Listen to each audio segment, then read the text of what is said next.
I worked so hard. I worked so hard to get here. Him on the back line would never think in a million years, first of all, that he could get anybody to come to a show, let alone be one of the first people to perform in front of this many people doing long form improv. I wouldn't say anything because I wouldn't want to jinx it. I wouldn't want to screw up the timeline.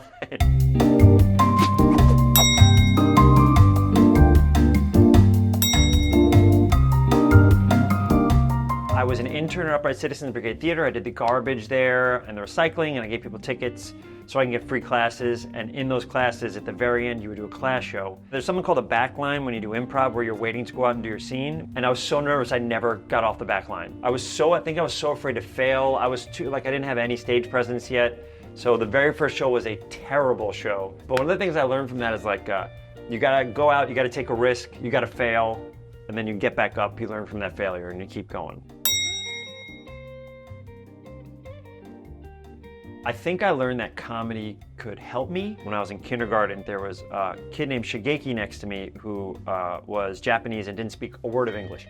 Zero, did not know how to speak English yet. But him and I became friends because I loved Nintendo and he loved Nintendo, so I can go to his house, we didn't have to say a word to each other. And one time in kindergarten, for some reason, I'm in the back, I yelled the S word at the top of my lungs. I have no idea why.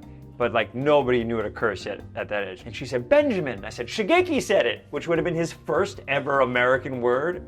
And I saw her laugh and didn't know how to respond. I don't know if I knew I was funny, but I knew that I loved the idea of making people laugh. But that's the story my mom always tells, the first time that I blamed it all on Shigeki.